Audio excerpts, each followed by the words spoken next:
आप देख रहे हैं इंडिया न्यूज 13। चलिए देखते हैं उत्तर प्रदेश की 25 फटाफट बड़ी खबरों को।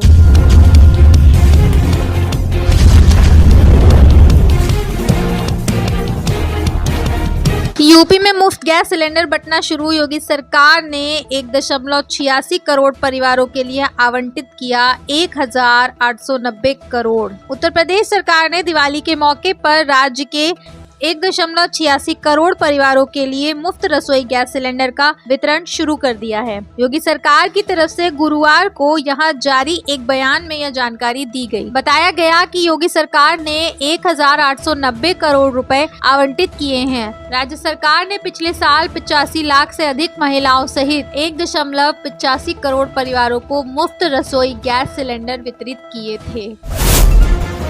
7 जिले सैकड़ों गांव 3 घंटे में नाप देंगे 296 किलोमीटर का और छोर। बिजली पैदा करेगा देश का पहला सोलर एक्सप्रेसवे। बुंदेलखंड एक्सप्रेसवे को बतौर सोलर एक्सप्रेसवे विकसित किया जाएगा। बुंदेलखंड एक्सप्रेसवे 7 जिलों से गुजरता है, जिसमें चित्रकूट, बांदा, महोबा, हमीरपुर, जालौन, औरैया और इटावा शामिल हैं। इसी बेल्ट पर सोलर पैनल स्थापित कर 550 मेगावाट सोलर पावर जनरेट की जाएगी। इस परियोजना के पूरा होने से ग्रीन एनर्जी डेवलप होगी, जिससे 1 लाख घरों तक बिजली सप्लाई की जाएगी। बिजली बिल में दिक्कत हो या मीटर में, अब कार्यालयों के नहीं काटने पड़ेंगे चक्कर। यूपी पीसीएल ने कर दिया इंतजाम। अब उत्तर प्रदेश में बिजली उपभोक्ताओं को अपनी शिकायतों के लिए कार्यालय के चक्कर नहीं लगाने पड़ेंगे। वे घर बैठे ही ऑनलाइन शिकायत दर्ज करा सकेंगे। पारदर्शिता बढ़ाने के लिए अलग अलग अधिशासी अभियंताओं को जिम्मेदारी सौंपी जा रही है। 15 नवंबर से कानपुर विद्युत आपूर्ति कंपनी लिमिटेड से फेसलेस व्यवस्था की शुरुआत की जाएगी। यूपी पुलिस फिजिकल टेस्ट के लिए हो जाए तैयार। इतने मिनट की लगानी होगी दौड़, ऐसे होगा मेडिकल। 60,000 से अधिक पदों के लिए यूपी सिपाही भर्ती परीक्षा की उत्तर कुंजी पहले ही जारी की जा चुकी है। अब उम्मीदवार अपने रिजल्ट का बेसब्री से इंतजार कर रहे हैं। रिजल्ट की घोषणा इस माह में होगी। उत्तर प्रदेश पुलिस भर्ती एवं प्रोन्नति बोर्ड द्वारा रिजल्ट के साथ ही फाइनल आंसर की भी जारी की जाएगी। यूपी सिपाही भर्ती परीक्षा का 31 अगस्त को समापन हो गया। रिजल्ट की घोषणा होते ही कांस्टेबल लिखित परीक्षा में शामिल होने वाले सभी उम्मीदवार आधिकारिक वेबसाइट uppb.government.in पर जाकर रिजल्ट देख सकते हैं। दस्तावेज सत्यापन और शारीरिक मानक परीक्षण में सफल पाए जाने वाले उम्मीदवार यूपी पुलिस दौड़ में शामिल होंगे। दौड़ में पास होने के लिए पुरुष उम्मीदवारों को 4.8 किलोमीटर की दौड़ 25 मिनट में लगानी होगी, जबकि महिला उम्मीदवारों को 14 मिनट में 2.4 किलोमीटर की दौड़ लगानी होगी। उम्मीदवार ध्यान दें, जो अपनी दौड़ पूरी नहीं कर पाएंगे वे इसके लिए योग्य नहीं होंगे। यूपी के जिले में हवाई अड्डे का होने जा रहा है विस्तार। 60% भूमि का अधिग्रहण। पलिया में वर्ष 1996 में 1753 मीटर लंबी व 50 मीटर चौड़ी हवाई पट्टी का निर्माण किया गया था। इको पर्यटन के मद्देनजर पलिया के पास ही स्थित दुधवा राष्ट्रीय उद्यान में आने वाले पर्यटकों को हवाई यात्रा की सुविधा उपलब्ध होने से पर्यटकों की संख्या में काफी बढ़ोतरी की उम्मीद की जा रही है। इसके विस्तार के लिए भूमि क्रय पर करीब 274.22 करोड़ रुपए खर्च होने की उम्मीद है। 7 घंटे देरी से चली वंदे भारत। प्रयागराज रामबाग दोहरीकरण से प्रभावित हुआ ट्रेनों का संचालन। प्रयागराज रामबाग में चल रहे दोहरीकरण कार्य के चलते इस रूट पर ट्रेनों का संचालन प्रभावित हो गया है, जिससे वाराणसी से नई दिल्ली के बीच चलने वाली वंदे भारत एक्सप्रेस पर भी असर पड़ा। शनिवार को गाड़ी संख्या 22416 वंदे भारत एक्सप्रेस लगभग 7 घंटे की देरी से चली। वापसी में गाड़ी संख्या 22415 वंदे भारत एक्सप्रेस को निर्धारित समय सुबह 6 बजे की बजाय 11 बजे वाराणसी कैंट स्टेशन से रवाना किया गया। इसके अलावा गाड़ी संख्या 22436 वंदे भारत एक्सप्रेस 4 घंटे 30 मिनट की देरी से शाम 6:38 बजे कैंट स्टेशन पहुंची, जबकि वापसी में गाड़ी संख्या 22435 वंदे भारत एक्सप्रेस को शाम 7:30 बजे रवाना किया गया। ट्रेन के विलंब से परेशान यात्रियों ने अपनी नाराजगी व्यक्त की। 4% बढ़ेगा महंगाई भत्ता। आ गई कर्मचारियों के लिए बड़ी खबर। आपकी जानकारी के लिए बता दें कि केंद्र सरकार के द्वारा 7वें वेतन आयोग की महंगाई भत्ते में संशोधन के लिए 16 अक्टूबर 2024 आपकी जानकारी के लिए बता दें कि केंद्र सरकार के द्वारा 7वें वेतन आयोग की महंगाई भत्ते में संशोधन के लिए 16 अक्टूबर 2024 को कैबिनेट बैठक करवाई गई थी। कैबिनेट की इस बैठक में महंगाई भत्ते के विषय में महत्वपूर्ण निर्णय लिए गए। केंद्र सरकार की इस कैबिनेट बैठक के दौरान यह तय हुआ है कि अब राष्ट्रीय स्तर पर दीपावली के नजदीकी समय तक महंगाई भत्ते में संशोधन कर दिया जाएगा। अब कर्मचारियों के लिए 7वें वेतन आयोग में ही अधिक मात्रा में वेतन उपलब्ध करवाया जाएगा। न्यू नोएडा के मास्टर प्लान को योगी सरकार ने दी मंजूरी। 80 गांव की जमीन पर बसेगा नया शहर। उत्तर प्रदेश सरकार ने शुक्रवार को बुलंदशहर और दादरी के लगभग 80 गांवों की भूमि पर बनने वाले नए नोएडा के मास्टर प्लान 2041 को अंतिम मंजूरी दे दी। इस योजना के तहत अब जमीन अधिग्रहण की प्रक्रिया जल्द शुरू होगी। हालांकि यह अभी तय नहीं है कि अधिग्रहण किस प्रक्रिया के तहत किया जाएगा। जमीन अधिग्रहण के बाद लेआउट प्लान तैयार किया जाएगा या शहर के विकास की दिशा निर्धारित करेगा। प्रयागराज जंक्शन के यार्ड की रीमॉडलिंग के लिए रेलवे का मेगा ब्लॉक शुक्रवार से शुरू हो गया। इस दौरान 5 दर्जन से ज्यादा ट्रेनों को डाइवर्ट किया गया। यह ट्रेन में 21 अक्टूबर तक प्रयागराज जंक्शन पर नहीं आएंगी। प्रयागराज जंक्शन से चलने वाली Humsafar express, Prayagraj express, Bikaner express आदि ट्रेन आज सूबेदारगंज से ही चलाई जाएंगी। प्रयागराज जंक्शन यार्ड की रिमॉडलिंग के लिए रेलवे का मेगा ब्लॉक शुक्रवार 18 अक्टूबर से शुरू हुआ। इस वजह से अगले 4 दिन वाराणसी से नई दिल्ली जाने वाली दोनों वंदे भारत ट्रेन प्रयागराज जंक्शन नहीं आएंगी। इसके अलावा प्रयागराज से नई दिल्ली जाने वाली प्रयागराज एक्सप्रेस का संचालन 18 से 21 अक्टूबर तक सूबेदारगंज रेलवे स्टेशन से ही होगा। यह ट्रेन प्रयागराज जंक्शन नहीं आएगी।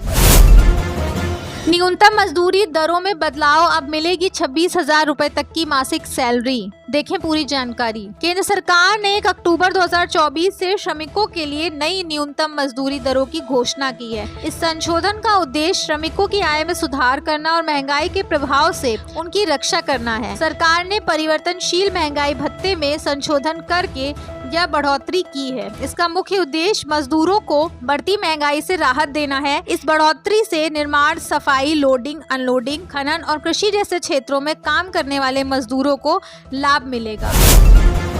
सीआरपीएफ में बिना लिखित परीक्षा के नौकरी पाने का मौका, बस पूरी करनी होगी ये शर्तें। 1,12,000 होगी सैलरी। केंद्रीय रिजर्व पुलिस बल में नौकरी पाने की चाहत रखने वाले युवाओं के लिए शानदार अवसर है। अगर आप इन पदों से संबंधित योग्यता रखते हैं तो आपके लिए यह बढ़िया मौका है। इन पदों के लिए आवेदन करने के इच्छुक एवं योग्य उम्मीदवार सीआरपीएफ की आधिकारिक वेबसाइट crpf.government.in पर जाकर अप्लाई कर सकते हैं। इसके लिए सीआरपीएफ ने सब इंस्पेक्टर मोटर मैकेनिक के पदों के लिए वैकेंसी निकाली है।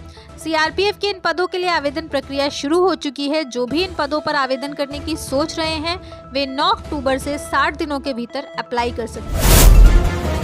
यूपी के इस जिले को मिलेगा इनर रिंग रोड, 2 राज्यों का होगा कनेक्शन और आसान, करोड़ों का है बजट। उत्तर प्रदेश की राजधानी मेरठ में ट्रैफिक की समस्या और धीमी यातायात की स्थिति को सुधारने के लिए एक महत्वपूर्ण खबर आई है। अब मेरठ वासियों को 13 किलोमीटर लंबी नई इनर रिंग रोड का तोहफा मिलने वाला है। यह सामान्य वचन या सुझाव नहीं है। इसके लिए मुख्यमंत्री कार्यालय से आधिकारिक आदेश जारी किया जा चुका है। कौन चला रहा है बस, किसने काटा टिकट, एक क्लिक में मिल जाएगा चालक परिचालक का पूरा ब्यौरा। अब आप यूपीएसआरटीसी की वेबसाइट पर बस नंबर डालकर चालक और परिचालक का नाम और पता आसानी से जान सकेंगे। यह सुविधा यात्रियों की सुरक्षा और सुविधा के लिए शुरू की जा रही है। अधिकारियों का कहना है कि इससे शिकायतों में कमी आएगी और दुर्घटनाओं की स्थिति में चालक और परिचालक की पहचान करना यात्रियों के लिए आसान होगा। दिवाली से पहले जियो का बड़ा गिफ्ट, लाया नए 4G फीचर फोन, शुरुआती कीमत मात्र 1099 रुपए। रिलायंस जियो ने फीचर्स फोन के सेगमेंट में बड़ा धमाका किया है। कंपनी ने आज से शुरू हुए इंडिया मोबाइल कांग्रेस 2024 इवेंट में अपने 2 नए 4G फीचर फोन को लॉन्च किया है। कंपनी के इन नए डिवाइसेस का नाम जियो भारत V3 और जियो भारत V4 है। कंपनी के नए फीचर फोन्स की शुरुआती कीमत केवल 1099 रुपए है। जियो भारत V3 और V4 सेल के लिए जल्द ही सभी मोबाइल स्टोर्स के साथ जियो मार्ट और अमेज़न पर भी उपलब्ध होंगे। खास बात है कि कंपनी के नए फोन आप केवल 123 रुपए के प्लान से रिचार्ज कर सकते हैं। इस प्लान में आपको इंटरनेट यूज करने के लिए 14 GB डेटा मिलेगा। प्लान में कंपनी अनलिमिटेड वॉइस कॉलिंग भी ऑफर कर रही है। भारत में इस्लामी निजाम लाने की कोशिश कर रहा पीएफआई। ईडी ने कहा जल्द छिड़ेगा गृह युद्ध, करोड़ों की संपत्ति भी की जब्त। ईडी का कहना है कि प्रतिबंधित आतंकी संगठन PFI popular front of India Bharat में जिहाद के जरिए इस्लामी निजाम लाने की दिशा में काम कर रहा था। भारत में गृह युद्ध छेड़ने के लिए विभिन्न तरीकों से बर्बरता और दमन के अलावा अचानक व निरंतर भड़काऊ गोरिल्ला नाटक व सभाएं और गैर हिंसक तरीकों से अस्थिरता और विद्रोह के अनदेखे हवाई हमलों की साजिश रची गई है। ठंड की एंट्री से पहले डरा रहा मौसम, मुंबई में तूफान तो उड़ीसा तमिलनाडु में भारी बारिश का अलर्ट, जाने दिल्ली यूपी का हाल। उत्तर भारत में ठंड के दस्तक देने के साथ ही देश के कई हिस्सों में बारिश के दौर अभी भी जारी है। पूर्व मध्य अरब सागर में चक्रवाती हवा की स्थिति बनी हुई है, जिस वजह से कई राज्यों में हवा का रुख बदल गया है। मई में बीते 3 दिनों की भीषण गर्मी के बाद जमकर बारिश हुई। मौसम विभाग ने मुंबई, ठाणे, पालघर और दक्षिण कोंकण में येलो अलर्ट जारी किया। वहीं दिल्ली, उत्तर प्रदेश, राजस्थान, बिहार में तापमान में गिरावट दर्ज की गई, जिससे इन राज्यों में शाम और सुबह के समय ठंड महसूस की जा रही है। दुनिया भर में पेट्रोल के गिरे दाम, भूटान जैसे गरीब देश में भी भारत से सस्ता तेल। कच्चे तेल की गिरावट के चलते दुनिया भर में पेट्रोल सस्ता हो गया। यहाँ तक कि नेपाल में भी पेट्रोल का औसत रेट भारत से सस्ता है। पड़ोसी देशों में श्रीलंका को छोड़ भूटान, बांग्लादेश, चीन, पाकिस्तान, म्यांमार तक में भारत के मुकाबले 37 रुपए लीटर तक सस्ता है, क्योंकि ब्रेंट क्रूड एक बार फिर $70 के करीब आ गया है। दूसरी ओर WTI क्रूड $70 के नीचे है। दिवाली तक कहां पहुंच जाएंगे सोने के दाम, जानिए कितनी आई तेजी। त्योहारी सीजन में सोने के दाम में बढ़ोतरी दर्ज की जा रही है। एक रिपोर्ट के मुताबिक आपको बता दें कि बीते 3 महीनों में गोल्ड की कीमतों में 10,000 रुपए की तेजी आ चुकी है। साथ ही साथ इस साल सोने की कीमत में इतने प्रतिशत तक का उछाल आ चुका है। ऐसे में आइए जान लेते हैं कि आखिर अब दिवाली तक कहां तक पहुंच सकते हैं सोने के दाम। सोने की कीमत में तेजी का दौर थमने का नाम नहीं ले रहा है। अगर यही स्पीड रही तो वो दिन दूर नहीं जब सोना 80,000 के पार पहुंच जाएगा। सोने की कीमत में तेजी देख कयास लगाए जा रहे हैं कि धनतेरस, दिवाली तक सोने की कीमत 80,000 रुपए के पार जा सकती है। गोरखपुर शहर में आज से सस्ता हो जाएगा इलेक्ट्रिक बसों का सफर, दीपावली से यात्रियों को मिला उपहार। गोरखपुर शहर में इलेक्ट्रिक बसों का सफर अब और भी सस्ता हो गया है। महानगर इलेक्ट्रिक बस संचालन समिति ने दीपावली के मौके पर यात्रियों को तोहफा देते हुए किराए में 2 से 5 रुपए तक की कमी की है। संशोधित किराया रविवार से लागू हो गया। अब न्यूनतम किराया 10 रुपए होगा और अधिकतम 10 किलोमीटर तक की यात्रा पर सिर्फ 20 रुपए ही देने होंगे। एसएसपी विपिन ताड़ा की कार्रवाई से पुलिस महकमे में खलबली, 3 थाना प्रभारियों पर गिरी गाज। अपराध नियंत्रण में लापरवाही पर एक इंस्पेक्टर समेत 2 एसओ लाइन हाजिर किया गया। एसएसपी डॉक्टर विपिन ताड़ा ने शनिवार देर रात ऑनलाइन वीसी के दौरान तत्काल प्रभाव से तीनों थानेदारों को लाइन हाजिर किया। प्रतापपुर इंस्पेक्टर ने उच्च अधिकारियों को गुमराह किया, जिसके बाद उन पर कार्रवाई की गई। उपचुनाव में ताबड़तोड़ प्रचार करेंगे सीएम योगी आदित्यनाथ, सामने आया पूरा प्लान। उत्तर प्रदेश की 9 विधानसभा सीटों पर उपचुनाव होने वाले हैं, जिसके लिए तारीख का ऐलान भी कर दिया गया है। ऐसे में सभी पार्टियां कमर कसती हुई दिखाई दे रही हैं। जहां लोकसभा चुनाव की तरह उपचुनाव में भी कांग्रेस और सपा एक साथ चुनावी मैदान में उतर रही है, वहीं बीजेपी भी आरएलडी के साथ चुनाव लड़ रही है। इसी चुनावी माहौल के बीच मुख्यमंत्री योगी आदित्यनाथ उत्तर प्रदेश में ताबड़तोड़ प्रचार करने वाले हैं। यूपी में उपचुनाव को लेकर सीएम योगी का मंथन, मंत्रियों को दिया जीत का मंत्र। उत्तर प्रदेश की 9 विधानसभा सीटों पर उपचुनाव के लिए शनिवार को मुख्यमंत्री योगी आदित्यनाथ ने अहम बैठक की। इस बैठक में सीएम ने पार्टी नेताओं, प्रभारी मंत्रियों को उपचुनाव में जीत सुनिश्चित करने के लिए पूरी निष्ठा और समर्पण के साथ काम करने का मंत्र भी दिया। आज की बैठक में सीएम ने मंत्रियों और पदाधिकारियों के चुनाव को लेकर जिम्मेदारियां भी तय कर दी। सीएम ने मंत्रियों और पदाधिकारियों को बूथ स्तर तक चुनाव प्रबंधन को मजबूती से संभालने का निर्देश दिया। योगी ने कहा कि उपचुनाव जीतना केवल चुनावी सफलता नहीं बल्कि विश्वास की जीत होगी। चौपाल के जरिए जनता की समस्याओं को समझा जाए और उनका समाधान निकाला जाए। प्रभारी मंत्री और पदाधिकारी उन जिलों में अधिक समय बिताएं जहाँ उपचुनाव हो रहे हैं। बहराइच में नोटिस की डेडलाइन खत्म, अब होगा बुलडोजर एक्शन, मिट्टी में मिल जाएगा हिंसा के मुख्य आरोपी का घर। बहराइच के महाराजगंज बाजार इलाके में हिंसा के बाद एक्शन जारी है। आज महाराजगंज बाजार इलाके में प्रशासन बुलडोजर की कार्यवाही कर सकता है। सरकारी जमीन पर अवैध निर्माण को लेकर पीडब्ल्यूडी ने 23 मकानों को नोटिस दिया है। इसकी डेडलाइन खत्म हो चुकी है। पीडब्ल्यूडी विभाग की तरफ से दिया गया 3 दिनों का टाइम पूरा हो गया है। ऐसे में पीडब्ल्यूडी विभाग का बुलडोजर कभी भी बहराइच के महाराजगंज बाजार में गरजना शुरू कर सकता है। बसपा ने फूलपुर से बदला उम्मीदवार, शिवबरन पासी की जगह अब ये नेता लड़ेगा उपचुनाव। यूपी की 9 विधानसभा सीटों पर 13 नवंबर को उपचुनाव होना है। इसको लेकर सभी राजनीतिक पार्टियां जोर शोर से तैयारियों में जुटी हुई हैं। उम्मीदवारों के नामों को घोषणा करने का सिलसिला भी जारी है। इस बीच बहुजन समाज पार्टी यानी बसपा ने प्रयागराज की फूलपुर विधानसभा सीट पर अपना उम्मीदवार बदल दिया है। पार्टी की तरफ से शिवबरन पासी का टिकट काटा गया है।